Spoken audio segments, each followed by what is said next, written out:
for the Pentagon when I was in my teen years. And during this period of time, I met a Dr. Henri Coanda. Now, Dr. Coanda is known as the father of fluid dynamics. He had over 500 patents on the way fluids flow around objects. He had flying saucers, literally things that levitate by using air flowing over a surface, but with no moving parts.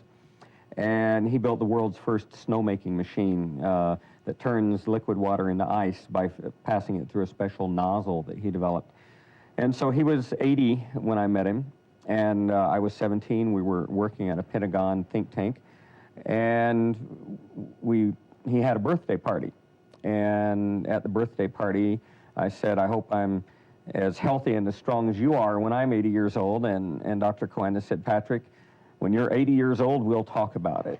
And so everyone laughed at the party and thought it was a nice little joke. And a few days later, he called me into his office, and he said, Patrick, I want to share something with you that I've worked on all my life for 60 years. And he said, I will not complete this project in my lifetime, but I feel that you will, so I'm going to give you my lifelong project, which has to do with finding the fountain of youth. Because he said there really is a fountain of youth. He said water is the most important nutrient that we put into our bodies, and it's the most ignored. And he said that water all over the world is different from location to location.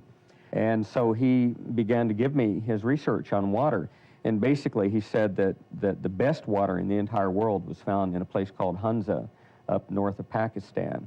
And he said that the properties of Hunza water, which had what he called anomalous properties, were such that if I could build a machine to duplicate those properties, that I would bring Hunza water to all the people in the world, and it would profoundly affect the entire world.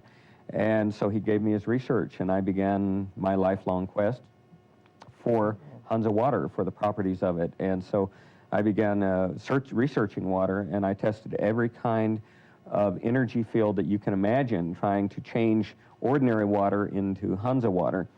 And I tried magnetic fields and acoustic fields and different kinds of electronic fields and all kinds of things. Finally, after almost 30 years, discovered the real secret of Hunza water was a special mineral found in the water, a special kind of colloidal mineral, which gives it all of these anomalous properties. And so began trying to duplicate that mineral in my lab, and finally duplicated it after a period of a few years, and came up with a product called Crystal Energy, which was the very first development in this field. And from that developed a dry powder mineral called microcluster powder. And this is all nanotechnology. These minerals are very, very small. They're perfectly spherical. They're about 5 nanometers in diameter. 1,800 of them would fit side by side across a red blood cell. And these minerals have very unusual properties. One of these properties is that they can coat nutrients and protect the nutrients from oxidative damage. They can help carry nutrients into the body so that the body can absorb more of those nutrients. And it was during this period, and I was taking these products all along, and friends kept saying, what are you taking, what are you doing? You look younger than you did 15 years ago, you look better or whatever. And so I started giving these products away, and eventually started producing them because I couldn't keep up with all the thousands of people who wanted them. I was reading some work by Albert St. Georgi, the Nobel Prize winner in chemistry for metabolism, for metabolic research, he also discovered vitamin C. That's also his claim to fame. All the food we eat ultimately breaks down into hydrogen, which is burned by oxygen, creating energy that powers our body. And the end result of that long biochemical process is the production of water and the release of energy, which runs our bodies. And the second thing that he said is that no electron moves in the body unless it's coupled to hydrogen. In other words, in chemistry, we're pretty much in college chemistry textbooks, it shows electrons somehow mysteriously entering into a chain of chemical reactions in the body without explaining where the electrons come from or how they're transported. And when St. Georgi said that electrons cannot be transported without hydrogen, I became very excited. And the other thing that he said is that all living systems store hydrogen in their tissues in such a way that it doesn't require enzyme action to release the hydrogen. And so I began looking for hydrogen. Oh, the other thing is that he gave a chemical reaction that was done in the early 1920s and published in medical journals for measuring hydrogen in biological tissues. And when I looked at the chemical reaction, I realized that there was only one form of hydrogen that would react that way as an indicator, and that was H-, or negatively ionized hydrogen. That's hydrogen with an extra electron.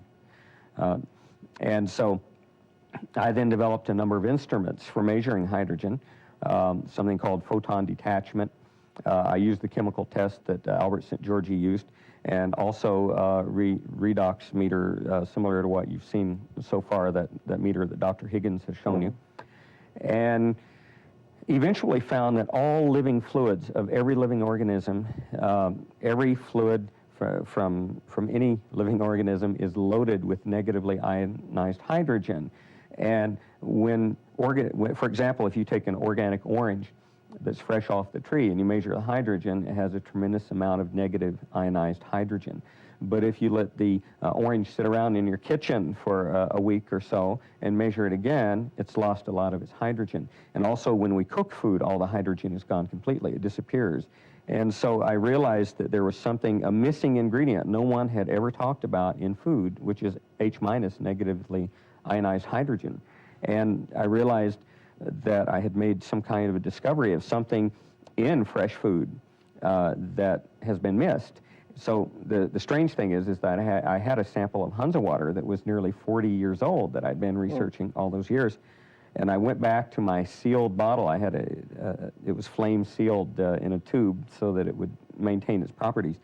But I went back and I broke open the neck of the bottle and measured the water from Hunza land for H-, and it was loaded with H-. So not only did it have these special minerals, but it also had negatively ionized hydrogen.